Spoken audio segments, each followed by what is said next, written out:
Buenas tardes. Iniciamos la segunda sesión en esta primera jornada de Campus Juste dedicado a Nebrija. Viendo unos minutos de un refrescante vídeo mientras los preparativos, estábamos contemplando escenas que pueden parecer inusuales en Extremadura y en pleno mes de julio. Pues les vamos a invitar que vengan también en verano, porque Extremadura es la comunidad de España que mayor número de kilómetros cuadrados tiene de costa interior. Algo que puede parecer imposible, pero es así.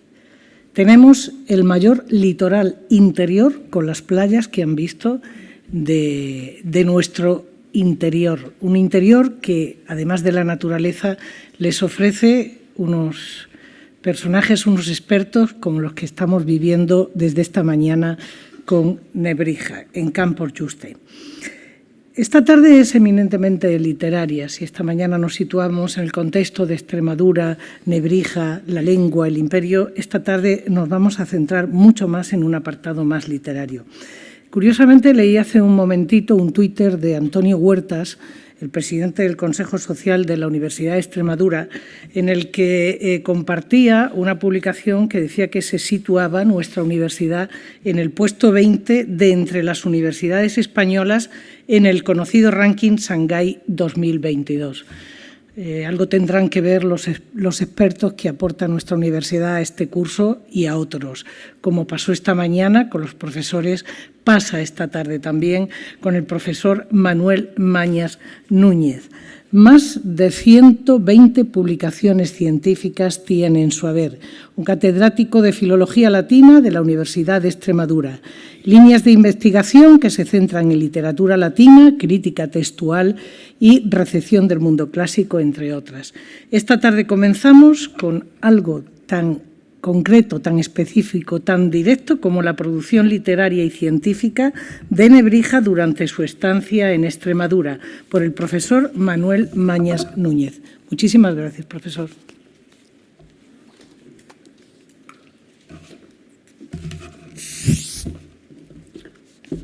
Buenas tardes. En primer lugar, quiero mostrar mi agradecimiento al director de la Academia y al director del curso en el que estamos por la gentil invitación a dictar una conferencia en el mismo. Voy a hacer un recorrido sintético sobre la producción literaria y científica de Nebrija durante su estancia en Extremadura. Va a ser un recorrido sintético, una visión panorámica de las obras literarias y científicas que escribió o que revisó Nebrija durante estos 17 o 18 años que permaneció en Extremadura al servicio del maestre don Juan de Zúñiga, tras haber sido antes profesor en Salamanca. 17 años en los que, como hemos visto esta mañana, pues se aseguró una estabilidad económica y pudo dedicarse en cuerpo y alma, por entero, a los estudios filológicos.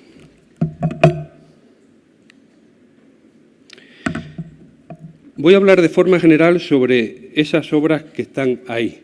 He seguido la secuencia, el orden que el profesor Martín Baños establece en su libro, en su biografía de Nebrija. Voy a hablar de las introducciones latinas, que para mí es la obra más importante de Nebrija.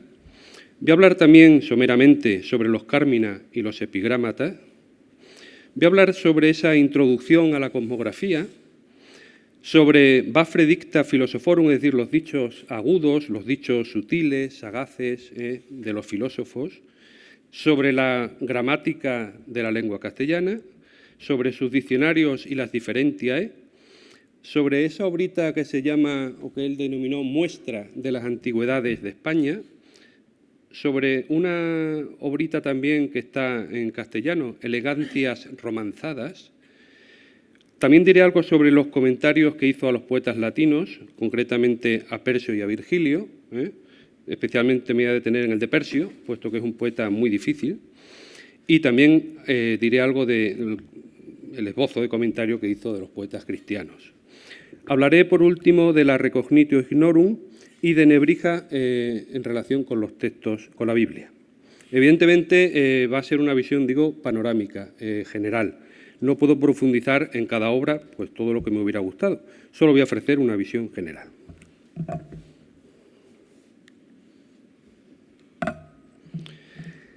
La gramática latina de Nebrija tuvo muchas ediciones. Desde el primer momento de su publicación, en 1481, hasta el año en el que aparece la edición reformada de la obra por cédula real de Felipe II, en 1598, las introducciones latinas conocen multitud de ediciones. Aquí nos interesa centrarnos en lo que Sánchez Salor ha denominado las 3 primeras ediciones. La primera edición, que es la primera versión, es la impresa en Salamanca en los años 81, 82 y 83. La segunda edición, que es una nueva versión, se estampará a partir de 1485, con ediciones en ese año 85, en el 86, en el 91, en el 93 y en el 94. Y la tercera edición, o Recognitio, que es una edición revisada y aumentada, se imprime en Salamanca en 1495 y luego tiene ediciones en el 97, en el 1501 y 1502, en 1503, etc. Son, por tanto, la segunda y la tercera ediciones de su gramática latina las que Nebrija compone, revisa, engorda, durante su largo retiro extremeño. Años en los que trabaja denodadamente rehaciendo sus introducciones. De la segunda edición, el primer ejemplar conservado es el de Venecia de 1491, aunque probablemente hubo otra edición anterior salmantina. El contenido y la distribución de esta segunda edición es sustancialmente diferente del contenido y distribución de la primera edición. Se puede decir que esta segunda edición es una obra distinta, con doctrina y contenido tomados de la primera edición, pero distribuidos y desarrollados de forma completamente diferentes. Ahí tienen la edición del 91, la segunda edición. De la tercera edición, o Recognitio, lo más destacable son sus adiciones y comentarios, que van engordando poco a poco la obra y hacen que estas introducciones vayan ya dirigidas no tanto a los alumnos inexpertos y noveles, como a los avezados y, sobre todo, a los maestros. Los comentarios van recogidos impresos alrededor del texto principal o del texto guía, formando una especie de orla cuando tienen cabida. Cuando el comentario es tan extenso que no cabe alrededor del texto base, se imprime en la página anterior o siguiente. De todas formas, el comentario siempre va a recoger la palabra o palabras claves que se comentan y, tras repetirla, viene el comentario en cuestión. Esta tercera edición es imponente y así, en la estampada en Salamanca en 1495, el volumen alcanza los 170 folios, donde el cuerpo de las introducciones se va engordando, también va ganando en dificultad, y todo ello por los copiosos y farragosos comentarios que tanto le criticaron luego a Nebrija sus enemigos.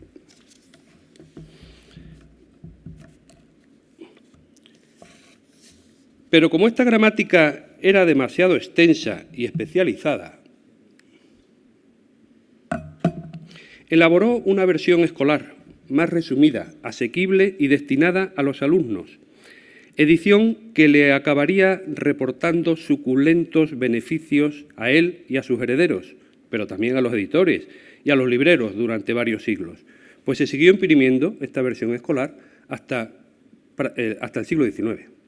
La primera edición de esta gramática escolar es la de Burgos de 1496, que es la que tienen ahí en pantalla.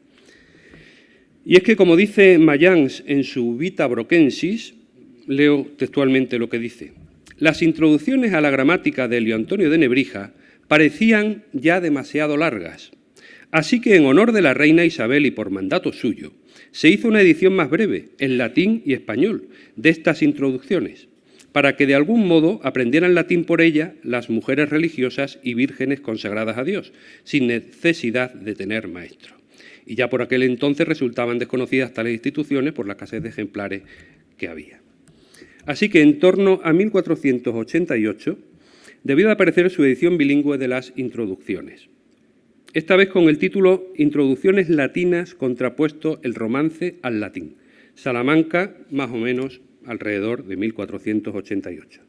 Pues en el prólogo de la edición salmantina de 1495 dice el propio Nebrija que hace 7 años que la reina Isabel le encargó a nuestro gramático una versión bilingüe de estas exitosas introducciones latinas, para que sirviera de herramienta didáctica con las que las mujeres religiosas pudieran conocer algo de la lengua latina. Nebrija, al ofrecernos esta gramática bilingüe, está mirando por el bien público y el ornamento de nuestra España, dice él mismo, con la intención de que España supere al resto de naciones. ¿Cómo? ¿Cómo va a superar España al resto de naciones? Pues facilitando el camino para que todos los españoles, esa era la intención de Nebrija, facilitando el camino para que todos los españoles puedan aprender la lengua latina y leer provechosamente todos los libros en que están escritas, nos dice, todos los libros en que están escritas las artes dignas de todo hombre libre. Libros que hasta ahora, por no saberse latín, yacen en tinieblas sepultados. Y tras alabar la situación y fortaleza naturales de España, así como la bondad de su clima, la riqueza de sus yacimientos mineros, su abundancia en ganados y alimentos naturales, todo ello mediante una larga praeteritio, Nebrija aborda ya desde un plano moral la gran constancia, en términos senequianos y estoicos, la gran constancia del pueblo español, y desde una perspectiva plenamente literaria, alaba a los ilustres escritores nacidos en nuestra tierra, en España, o que él creía o que él hacía pasar por españoles. Lucano, cordobés, alaba también a Silio Itálico, al que Nebrija considera español, de Itálica, a Lucano y a Silio Itálico en la épica, a Séneca en la tragedia, a Marcial en el epigrama, a Quintiliano en la retórica y la oratoria, a Columela de Gades en la agricultura, a Pomponio Mela en la cosmografía, a Trogo, que era galo realmente, pero muy popular en Hispania por su lado Hispania, en la historia. Y Nebrija alaba todos estos méritos hispanos para resaltar que España lo único que le hace falta es el conocimiento de la lengua latina, que es el fundamento de la religión y república cristiana, dice, del derecho y de todas las artes y ciencias. Esta ignorancia de la lengua latina, nos dice Nebrija, ha provocado que los teólogos, juristas y médicos no puedan leer los textos de los santos varones, dice, de los santos varones que fundaron nuestra religión, ni los códigos y digestos, ni los libros médicos de Plinio o Celso. Con sus introducciones latinas bilingües, por tanto, todo el mundo podrá conocer el latín y leer los textos latinos en los que se funda la fe católica y en donde se encuentra escondida la ciencia. Ese es, entonces, el propósito de Nebrija. Esa es la edición bilingüe. Durante estos años se copió además el manuscrito decorado para el maestre, del que ya se ha hablado aquí. En efecto, en la Biblioteca Nacional, como ya saben ustedes, se encuentra un manuscrito de las introducciones latinas de Nebrija que el propio Nebrija regaló a don Juan de Zúñiga, su protector en Extremadura. Se trata de un manuscrito de gran interés por varias razones. Por su valor bibliofílico, que es realmente considerable, por ser un ejemplar de los pocos de lo que se considera la segunda edición de las introducciones latinas de Nebrija, por reflejar las relaciones entre Nebrija y don Juan de Zúñiga y la existencia de la llamada Academia Humanista de Zalamea, de gran interés para la historia cultural de Extremadura. Todos estos datos y mucho más sobre las ediciones de las introducciones latinas de Nebrija se pueden encontrar en las obras científicas publicadas por el profesor Sánchez Salor, especialmente en un libro que publicó en 2008 sobre las ediciones del arte de gramática de Nebrija. Y paso a otra obra, puesto que ya he dicho que no puedo ahondar mucho. Pasamos a hablar sobre los poemas y los epigramas de Nebrija. En la Biblioteca Nacional se conservan 2 ejemplares, uno de ellos incompleto, de Carmina et Epigrammata, de Nebrija, en 10 folios impresos, según dice el colofón, en Salamanca, impresos en Salamanca, el 15 de julio de 1491. Fueron recopilados por un tal Vivanco que, siguiendo las indicaciones de Nebrija, entregó los poemas al impresor Juan de Porras. Para que esos poemas no anduvieran dispersos por distintos lugares y no acabaran perdiéndose. Nos dice el colofón ese del que hablo concretamente lo siguiente. Los poemas contenidos, ahí está el latín, los poemas contenidos en este opúsculo han sido editados por Antonio de Nebrija, el más eminente poeta y orador de entre todos los de nuestra época. Y como andaban circulando dispersos de acá y por allá, por aquí y por allí, el bachiller Vivanco, P. Vivanco, no sabemos P, no sabemos cuál era su nombre de pila, P, los ha reunido. Y al mismo tiempo, siguiendo las órdenes del propio Antonio de Nebrija, lo ha hecho imprimir con todo cuidado para que la merecida memoria de tales poemas, que hasta ahora se había visto sumergida y oscurecida por las tinieblas, se volviera a partir de ahora luminosa y eternamente conocida para todos. Estos poemas también fueron editados junto a los Bafre Dicta, más o menos en torno a 1498. El orden de los poemas no es cronológico, pero que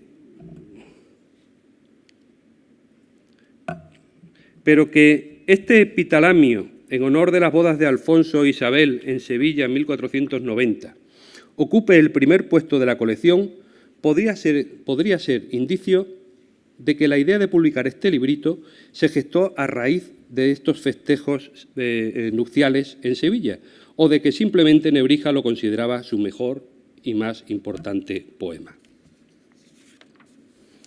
El volumen se abre, como digo, con el epitalamio de las bodas de Alfonso e Isabel, ilustrísimos príncipes lusitanos, que el poeta Antonio de Nebrija compuso y recitó en la celebración del festejo.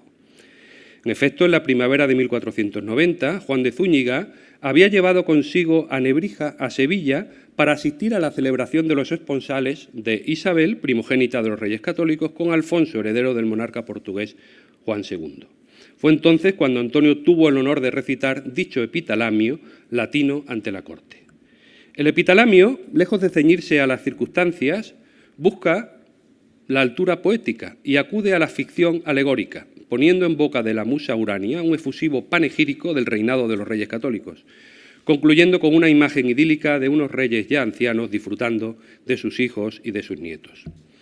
En cuanto a la temática de las poesías, hay poesías de diferentes temas, ¿no? Pero hay bastantes poesías donde Nebrija nos da nuevas pruebas, nuevas muestras de su vocación cortesana. Concretamente, por ejemplo, la poesía titulada Peregrinación del Rey y de la Reina a Santiago. Hay poesías sobre las felicitaciones de Año Nuevo o del Día de los Reyes, dirigidas al rey Fernando. Hay asimismo también epitafios dirigidos a la casa de Alba, con lo cual se apercibe pues un claro acercamiento de Nebrija, o por lo menos un intento de acercarse a la casa de Alba. Todos estos epigramas están al final del volumen.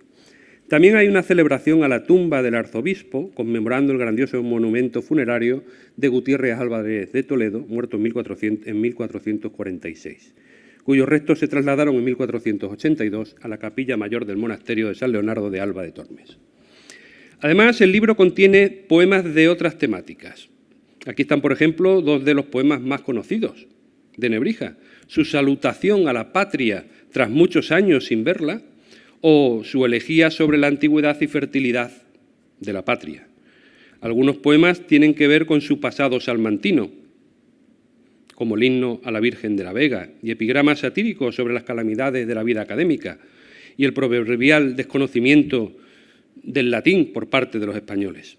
También encontramos piezas de temática extremeña, dos poemas anticuarios sobre las ruinas de Mérida y el puente de Trajano, y especialmente la composición In Isagogicon Cosmographiae ad Lectorem, es decir, a la introducción a la cosmografía, dirigidas al lector, que luego constituirá la dedicatoria de un breve tratado cosmográfico que no publicaría hasta 1503. En este poema se desarrolla un rendido encomio del maestre don Juan de Zúñiga. Así nos dice Antonio en ese epigrama dedicatorio con el que abre ese tratado de cosmografía. Dice así del maestre: «Entre tanto, te alegrarás y leerás este nuestro trabajo sin despreciarlo, amigo lector. Y si haces progresos, todo se lo deberás al maestre, a quien el puente de Trajano dio su justo nombre, pues él llama a su lado a las camenas que huyen de nuestro orbe y prófugas las recibe con generosa hospitalidad».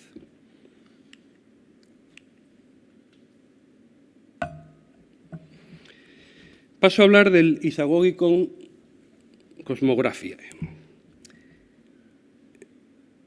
Bajo la protección de don Juan de Zúñiga, el astrólogo Zacuto se había trasladado a su corte de La Serena, donde coincidió con otros ilustres profesores universitarios, y lo que a nosotros nos interesa, con Nebrija. Ambos habían abandonado la docencia universitaria para enseñar en la corte del maestre de Alcántara. Nebrija preparaba para el maestre una edición anotada de sus introducciones latinas, mientras que Zacuto le daba clases sobre la esfera y todo lo relacionado con la astrología. El maestre mandó pintar en su habitación el cielo, sus planetas, astros y signos del zodíaco, emulando así la bóveda celeste de la biblioteca del Estudio Salmantino. En 1486, Zacuto le escribió al maestre un tratado de las influencias del cielo, referido a la astrología médica. Y entre 1487 y 1490, Nebrija le compuso ese Isagogion Cosmographiae, un compendio de la geografía de Ptolomeo, ilustrado con fuentes clásicas y datos modernos comprobados por los marineros portugueses, seguro como estaba Antonio de que los navegantes contemporáneos pronto iban a corregir los datos de las fuentes antiguas. Este librito quizás fue manejado por Colón, y en todo caso Nebrija conoció el proyecto colombino de manos de Fray Hernando de Talavera, confesor de la reina y responsable del dictamen sobre dicho libro. Veamos la portada de la edición salmantina, más o menos de 1503, y leamos su poema introductorio al lector. Dice, más o menos se vea, no sé si se verá muy bien, dice: Elio Antonio de Nebrija, gramático, comienza felizmente la introducción a los libros de cosmografía. Dedicatoria al lector. Si deseas conocer los principios introductorios y elementales de la cosmografía, estos pocos principios te bastarán. Si quieres conocer doctrinas más importantes, lee bien los libros que compusieron Estrabón, Plinio y Mela, y los que escribió Ptolomeo, el rey de este arte, y los que Avieno compuso en verso, y los que nos ofreció Esteban de Bizancio, y los del piadoso Eneas, Silvio Piccolomini, y los del piadoso Eneas, los de Antonio, y aquellos en los que Solino cuenta cosas prodigiosas.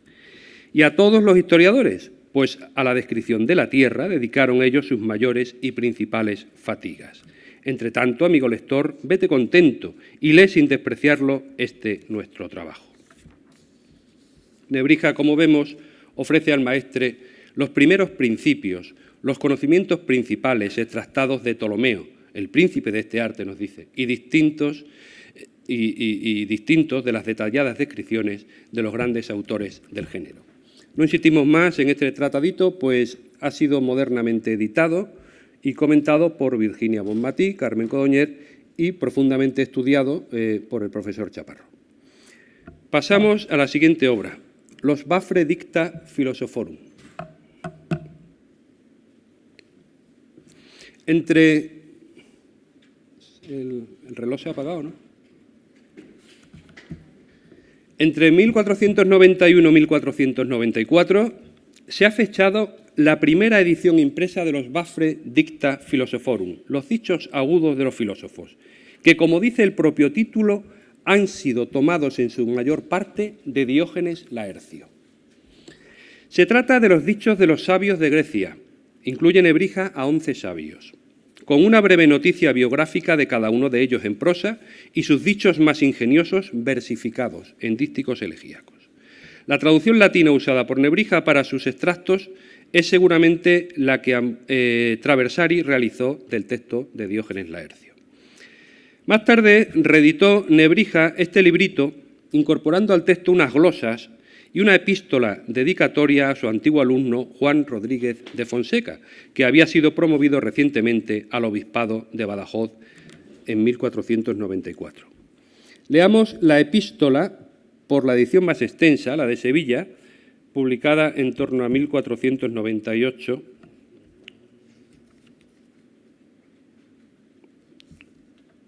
me parece que es eso. Dice, comienza el prefacio de Elio Antonio de Nebrija, gramático, a los dichos agudos de los filósofos, reunidos sobre todo de Diógenes Laercio, y dedicados al muy reverendo Padre en Cristo Jesús y muy noble señor don Juan Fonseca, obispo muy merecidísimo de la Iglesia de Badajoz. Léelos con provecho. Dice, oh tú, a quien Badajoz, a orillas del Guadiana, te ha concedido la primera los nuevos honores de la Sagrada Sede. Aquí tienes al que sabes tuyo, a tu querido Antonio, digo, quien antaño te enseñó los primeros rudimentos de la gramática, a quien encomendó tu custodia aquel excelente y famoso tío paterno tuyo, el Fonseca Viejo, que fue la gran gloria de los Fonseca, aun teniendo un tío de tu madre y otro de tu padre, a los que el punto cardinal les concedió nombre pontifical. Punto cardinal dice en latín, me parece que dice cardo, ¿vale? Quizá porque de cardo viene cardenal, ¿eh? En todo caso está aludiendo al Papa. Recibe, Juan, oh segunda esperanza de vuestra familia, estos pocos poemas que he escrito para honrar tu nombre, en los que he comprimido los dichos de los hombres sabios. Si los griegos se jactan de ellos, también la lengua latina los ama, pues incluso sus vidas todos las admiran y adoran. No hay quienes no quieran parecerse a tales sabios. Tú tan solo recíbelos para poder yo decir a los demás que tú recitas asiduamente mis bagatelas. Tú tan solo recíbelos y luego o bien entrégalos a las llamas, o bien, si quieres ser más indulgente, manda que naden en las aguas. Mas si quizás te entra deseo de conocer qué clase de obra te presento, la primera página te lo muestra. Como vemos, lo primero que celebra Nebrija es la promoción de Juan Rodríguez de Fonseca al obispado de Badajoz. Luego recuerda con ternura el tiempo en el que actuó como preceptor del recién nombrado obispo. Después nos habla ya del carácter de esta obra, un compendio de los dichos de los sabios de Grecia, puestos en versos latinos con fines didáctico-morales, pues las vidas, dichos y obras de estos hombres antiguos se han erigido en modelos de conducta. Y termina exhortando al dedicatario a leer con provecho y con benevolencia esta obra, con el deseo tácito de que el obispo se convierta también en un filósofo, esto es, en un amante de la sabiduría. En el prólogo programático que abre el librito nos explica Nebrija que se va a ocupar de los 7 sabios canónicos, de Tales de Mileto, Solón de Salamina, Quilón de Lacedemonia, Pítaco de Mitileno, Vías de Priene, Cleobulo de Lindo y Periandro de Corinto, a los que va a añadir otros 4. Anacarsis, el escita, Misón el queneo, Epiménides de Creta y Ferecides de Ciro, abarcando así en su obra a los principales representantes de las escuelas jónica e itálica. Total, por tanto, son 11 los sabios de los que nos va a ofrecer una pequeña reseña biográfica, como he dicho, y sus más importantes dichos versificados, tomados casi siempre de Diógenes Laercio. Nebrija, no obstante, nos dice en este prólogo que su obra consta de 3 libros. El primero, dedicado a los considerados propiamente sabios, a los 7 sabios canónicos. El segundo, a los filósofos jónicos. Y el tercero, a los filósofos itálicos. Dice concretamente, dice así, literalmente, traducido. Así que el primer libro de mi obra versará sobre aquellos que propiamente son llamados sabios. El segundo libro, sobre los filósofos de la filosofía jónica. Y el tercero, sobre los autores de la filosofía itálica. Pero no sobre todo, sino solo sobre aquellos que poseen la majestad de la antigüedad. No obstante, en la obra que consultamos, y he consultado varias ediciones, solo aparecen los 2 primeros libros. El tercero, dedicado a los pitagóricos, no llegó a publicarlo, aunque es verdad que sobre Pitágoras ya había hablado en el prólogo de los Bafre Dicta.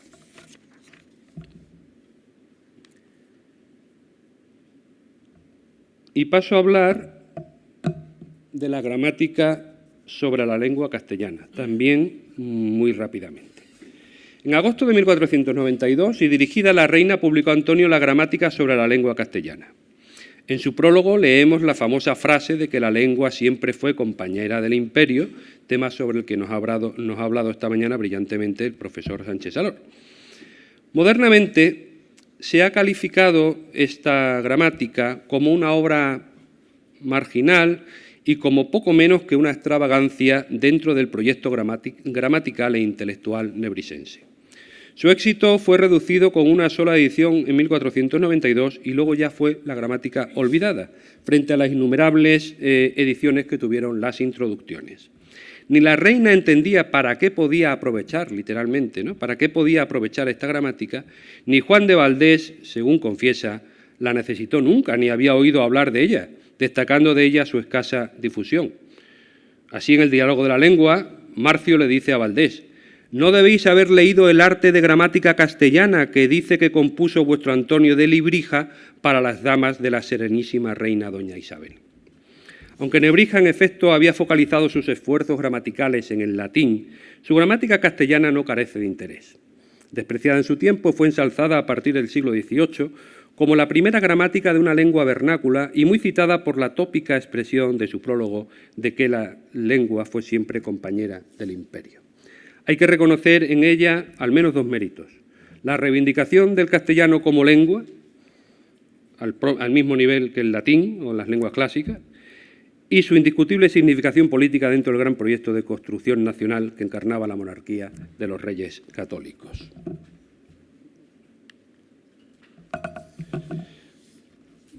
Los diccionarios y las diferencias. Mucho mayor éxito conocieron los diccionarios de Nebrija, diccionarios bilingües latino-español y español-latino, publicados primeramente por separado y luego ya reunidos en un único tomo que se editaron en España durante varios siglos. Aunque estos diccionarios tampoco le gustaron a Valdés, que desprecia estos vocabularios porque, dice literalmente, como aquel hombre no era castellano sino andaluz, hablaba y escribía como en Andalucía y no como en Castilla. Estas publicaciones eran una versión sintética de un gran volumen lexicográfico que Nebrija estaba preparando, una obra de vocablos en latín y en romance en varios gruesos volúmenes manuscritos que no llegaría nunca a publicar. Al parecer, fue don Juan de Zúñiga, el dedicatario de ambos diccionarios, quien le hizo desistir a Nebrija de tan magna obra y le convenció para publicar sus 2 léxicos en versiones más ligeras. Como apunta Martín Baños, es posible que Nebrija también se viera animado a realizar estas 2 publicaciones al contemplar que Alfonso de Palencia había publicado sucesivamente 2 obras léxicas importantes, Universal Vocabulario en 1490 y De Synonymis Elegantibus en 1491. No quería Nebrija verse desbancado por este cronista regio ni por otros humanistas y por ello publicó sus 2 diccionarios. Pues cuando Alfonso de Palencia se adelantó a Nebrija en materia lexicográfica con sus 2 voluminosas obras, Antonio solo había publicado unas muy breves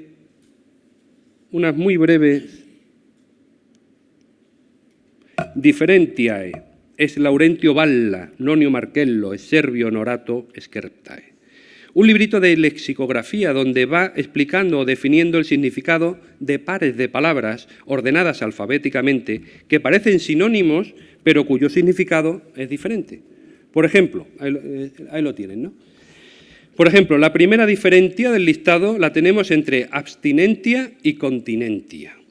Y nos dice que no es lo mismo, abstinencia y continencia. Abstinencia es cohibirse de las cosas ajenas, mientras que la continencia es solo cohibirse de los placeres propios. Y así toda la obra, ¿vale? Eso siempre con pares de... Seguimos dentro de este listado de obras compuestas en Extremadura con la muestra de las antigüedades de España. Quizás sabía Nebrija que su rival en el ámbito literario, Alfonso de Palencia, había dedicado alguna publicación a narrar la antigüedad de España y recuperar los nombres olvidados de sus provincias y ríos. O que Joan Margarit había escrito una crónica de España titulada Paralipomenon Hispaniae. Eso quizás lo sabía. Pero lo que sí sabía a ciencia cierta, lo que sí conocía a ciencia cierta, es el de Hispaniae Laudibus de su rival y enemigo Lucio Marineo Sículo. Nebrija, entonces, para no dejarse adelantar en esta disciplina de las antigüedades, pues ya había anunciado en 1495, en el prólogo de sus introducciones latinas, que se encontraba redactando unas antigüedades, unas antiquitates Hispaniae, al ver que Marineo había sacado a la luz su obra, debió terminar su obra corriendo lo más rápidamente que pudo y debió decidir también publicarla finalmente en 1498 con el título de Muestra de las Antigüedades de España. Su intención sería entonces competir en la materia con Marineo Sículo. La obra en sí de Nebrija no es más que un borrador, una muestra, nos dice él ahí literalmente, ¿no? Muestra de la historia que Maestro de Lebrixa dio a la reina cuando pidió licencia a su Alteza para que pudiese descubrir y sacar a la luz las antigüedades de España, que hasta nuestros días han estado encubiertas, y para que pudiese, como dice Virgilio, descubrir las cosas que hay ocultas en la honda tierra y en la oscuridad. Es decir, la obra en sí no es más que un borrador, una muestra, nos dice Nebrija, de una obra proyectada en 5 libros, de los que solo desarrolla y medianamente solo el primero. Sería pues una obra imperfecta e inacabada que seguramente se apresuró a publicar, ya digo, por su rivalidad con Marineo. Seguimos con la obrita titulada Las elegancias romanzadas. Las elegancias romanzadas son una adaptación castellana de la obra Sententiarum Variationes del gramático italiano Flisco, una obrita para enseñar latín a los jóvenes empleando para ello el principio de la sinonimia. Se vertían del italiano al latín de todas las formas posibles hasta 900 frases que constituían un amplio repertorio para que el estudiante pudiera exhibir un buen nivel en lengua latina y aplicar estas frases a las distintas partes del discurso y de las epístolas. Estaríamos, pues, ante una especie de janua linguarum, que se pusieron luego de moda para aprender precisamente el latín, o lenguas modernas. Quien ya supera latín podía aprender también con estas januae, podía aprender también las lenguas modernas. Nebrija pudo usar esta obrita en sus clases de oratoria y poesía, más que en las de gramática, y llegado el momento decidió imprimirla con una dedicatoria al rector de la Universidad de Salamanca, don Diego Ramírez de Guzmán. Lo curioso de esta dedicatoria es que en la primera edición conservada del tratado, en torno a 1487-1490, la epístola nuncupatoria va firmada por un tal Lucas de Torres, gramático. En ediciones posteriores ya va firmada por el propio Antonio de Nebrija. Martín Baño se pregunta si Nebrija, que ya vivía con el maestre por estas fechas, tenía la necesidad de plagiar a un desconocido gramático esta traducción. Y él mismo responde que más bien tuvo que ser al revés, que seguramente un desconocido gramático, con ansias de hacerse famoso y célebre, pues debió, digamos, robar esta traducción y entregarla a imprenta y firmar un manuscrito que era de Antonio como suyo. Nos explica en la epístola al rector de la Universidad de Salamanca el propósito de la obra. Leo directamente esa epístola programática. Viendo yo que las variaciones de frases del muy famoso orador Stefano Flisco, que bien pueden llamarse sinónimos de oraciones, eran no poco útiles para los jóvenes, muchos son los motivos, sapientísimo rector, que me animan a ocuparme de que sean impresas. Como parece que la muy ávida juventud, que ya lleva tiempo esforzándose en verse colmada de los antiguos hombres en esta nuestra época, no va a ceder nunca hasta haber cumplido su proyecto, y los estudios latinos, que antaño se extinguieron y murieron como por efecto de una mutua y larga interrupción, ahora al fin se han visto restituidos por la prístina flor de la juventud gracias al singular talento de hombres que, adornados de todo tipo de saberes, han acudido, por así decirlo, a socorrerlos. Ahora se suma el hecho de que los jóvenes que no han aplicado sus esfuerzos a las letras latinas por largo tiempo, si aspiran a una elocuencia pronta y muy manifiesta lo más rápida y fácilmente posible, podrán encontrarla aquí. Confieso, no obstante, que a la hora de trasladar los sinónimos no he añadido ni cambiado nada, dice Nebrija, salvo porque he arrancado de dicha obra las mejores y más elegantes florecillas y a la frase en vernáculo le he añadido sus variaciones. Resta, pues, dignísimo rector, que los jóvenes que se consagran a los estudios literarios te den enormes gracias, pues si pueden disfrutar de esta hermosísima obra, es gracias a ti. Y paso a hablar de los comentarios que hace Nebrija a poetas clásicos y cristianos. Dos poetas latinos clásicos fueron comentados por Nebrija, Virgilio y Persio. La primera edición de los comentarios a Persio es de 1503, en Sevilla, y fue sufragada por Juan de Zúñiga, que ya había sido designado arzobispo de Sevilla. En 1504, siendo ya cardenal, pagó otras 3 ediciones en Sevilla, Logroño y Salamanca. Y la obra, hasta 1554, conoció al menos otras 10 ediciones, por lo que este comentario a Persio gozó de bastante difusión. Los comentarios a Virgilio, en cambio, quedaron inéditos y fueron los propios herederos de Nebrija los que los imprimieron ya póstumos en 1546. Veamos primero el comentario a Persio. Ahí tienen la portada, me parece que es de la edición de Sevilla de 1504. Ambos comentarios fueron compuestos por petición expresa del maestre, y el de Virgilio fue anterior al de Persio, según podemos leer en la epístola nuncupatoria a don Juan de Zúñiga de su interpretatio a Persio.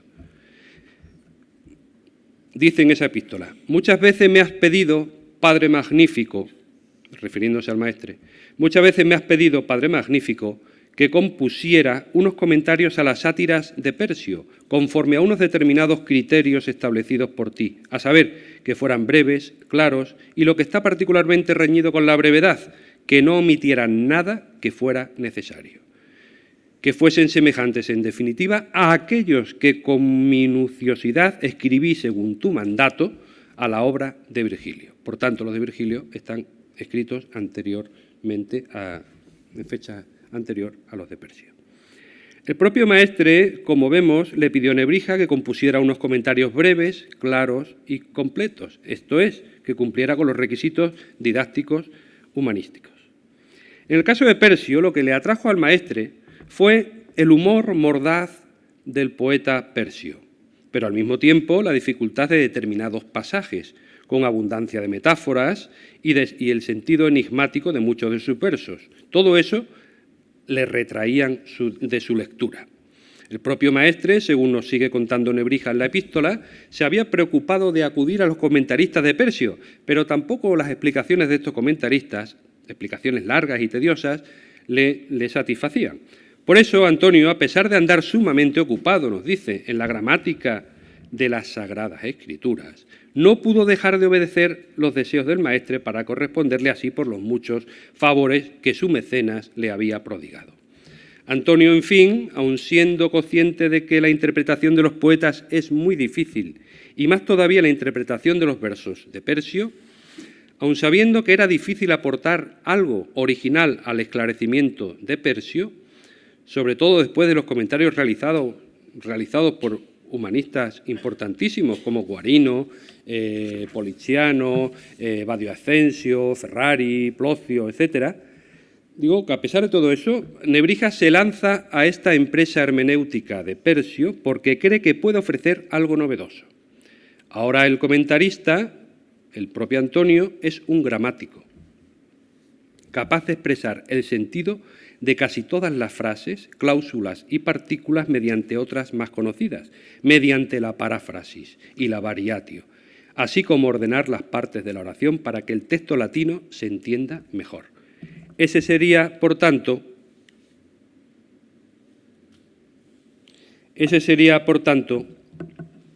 según el propio humanista, su particular aportación. Dice Nebrija: y no ignoro cuán difícil es interpretar a los poetas, especialmente, no está ahí el texto, y no ignoro cuán difícil es interpretar a los poetas, especialmente a este a quien nos disponemos a explicar bajo tus auspicios y por encargo tuyo. Tampoco qué gran osadía es aportar algo nuevo después de tantas preclaras personalidades que aplicaron sus esfuerzos a esta obra. Y de la misma manera que les atribuyo a ellos una erudición mucho mayor y un conocimiento más amplio que el mío, así también puedo yo reclamar para mí con todo derecho aquello que es propio de un gramático, el expresar el sentido de casi todas las cláusulas, explicar cada una de las partículas, incluso aquellas que son claras, mediante otras más conocidas o igualmente conocidas, ordenar las partes de la oración. Y lo que recomienda Quintiliano que se haga siempre que haya necesidad, variar algunos versos, incluso mediante la paráfrasis. Nos dice Nebrija que su labor va a ser la de un gramático. Su labor de comentarista va a ser comentario gramatical, prácticamente. Y así, tras una breve noticia sobre Persio y la sátira, comienza el comentario propiamente dicho del epigrama introductorio y de las 6 sátiras, acabando la obra con un colofón. Vamos a ver un ejemplo, ahí he puesto los primeros versos, del comentario centrado en los primeros versos, del epigrama en coliambos que sirve de prólogo a Persio.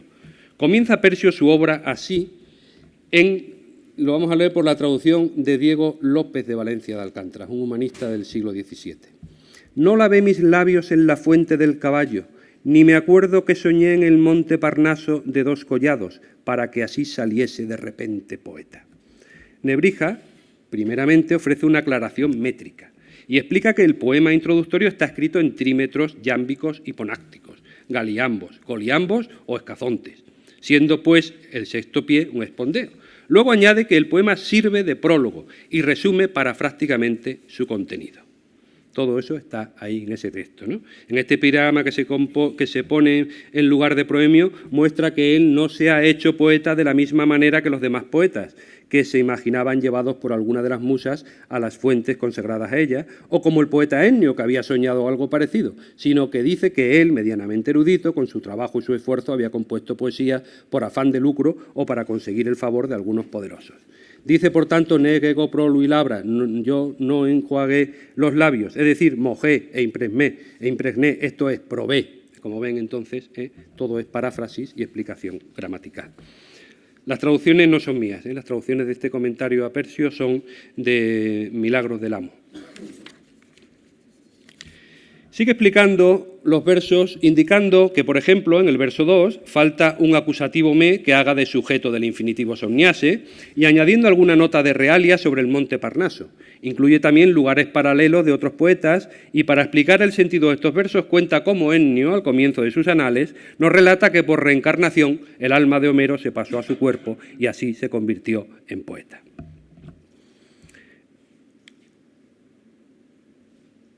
Todo eso está ahí. Y dice somniase aludiendo a lo que escribe el poeta Ennio al principio de sus anales, etcétera, etcétera, etcétera. Pasamos a los comentarios a Virgilio. En cuanto a su comentario a Virgilio, no dejan de ser una mera paráfrasis a la obra del poeta de Mantua. Ahí tienen la edición de Granada de 1546. La obra, que tiene 94 folios, se abre con 4 poemas, 2 del propio Antonio y otros 2 debidos a sus hijos Fabián y Sebastián. Luego viene una epístola de Sancho, hijo de Nebrija, que sirve de praefatio a los propios comentarios. Asimismo, hay al comienzo de la obra unos praenotamenta que sirven para ofrecernos los datos biográficos de Virgilio y aclarar cuestiones relativas a los géneros poéticos cultivados por el mantuano, explicándonos qué son, qué género literario son las bucólicas, las geórgicas y la Eneida, así como el significado de los nombres de sus títulos. Pero luego realmente lo único que se comenta, son realmente los bucólicas y los geórgicas, y no hace comentario de la Eneida. Y el comentario es, como se ha dicho, una mera paráfrasis. En la que Nebrija, como los comentaristas antiguos, acude constantemente a la alegoría. Veamos el comienzo de la primera bucólica, esa famosísima de Títiro, ¿no? Títiro, tú, recostado bajo la copa de una anchurosa haya, ensayas la musa del bosque con delicada flauta. Antonio, en efecto, empieza presentándonos a los dos protagonistas de la égloga, los pastores Títiro y Melibeo, que se van a batir en una especie de canto a Mebeo, ¿no? Y nos intenta... nos propone cuáles son las correspondencias de estos dos pastores con el mundo real. Nos dice que Títiro es Virgilio y que Melibeo es un pastor exiliado. Nos ordena la frase para entenderla mejor y nos ofrece mediante la paráfrasis sus equivalentes. Se introducen dos pastores, dice. Títiro, por el que se entiende a Virgilio, a quien le han sido restituidas sus propiedades agrícolas, y Melibeo, quien, expulsado de sus tierras, parte al exilio. Este Melibeo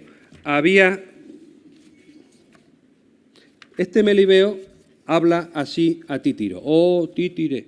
Esto es, cantas la musa del bosque. Esto es, entonas un cántico con flauta delicada. Esto es, con estilo humilde. Todo es decir. Es mera paráfrasis. Nebrija siguió con sus comentarios y ahora pasa de autores clásicos o de poetas clásicos a poetas cristianos, Sedulio, Juvenco, Arátor y Prudencio.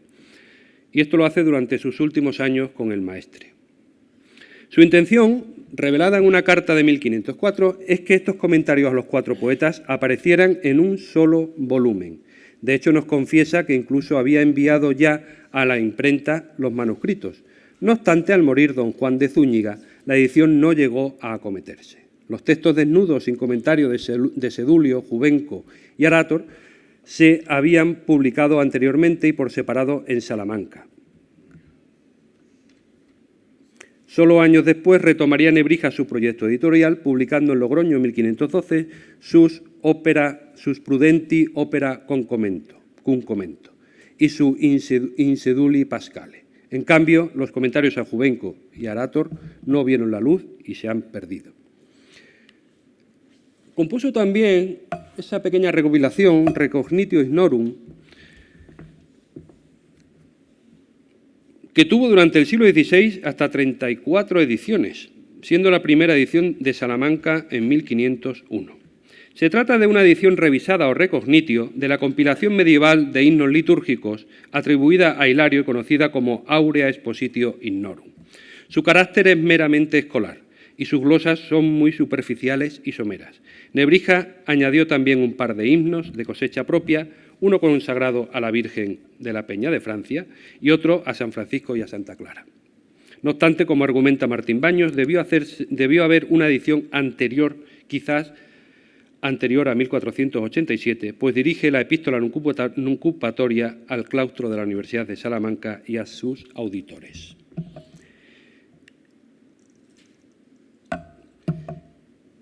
Nebrija y los textos sagrados o la Biblia. El último trabajo que acometió Nebrija bajo el mecenazgo del maestre don Juan de Zúñiga fue el de la exégesis bíblica, intentando como gramático que era, mejorar el texto mediante la crítica textual y la interpretación del mismo mediante traducciones más ajustadas a los originales. Era un trabajo en el que Nebrija llevaba tiempo inmerso, pues ya en una glosa de sus introducciones había dicho que tenía determinado, ya se ha comentado y salido esta mañana aquí, que tenía determinado consumir el resto de su vida en las Sagradas Escrituras. Así que con el solo sustento de sus 5 años de bachiller en teología en Bolonia y con un conocimiento autodidacta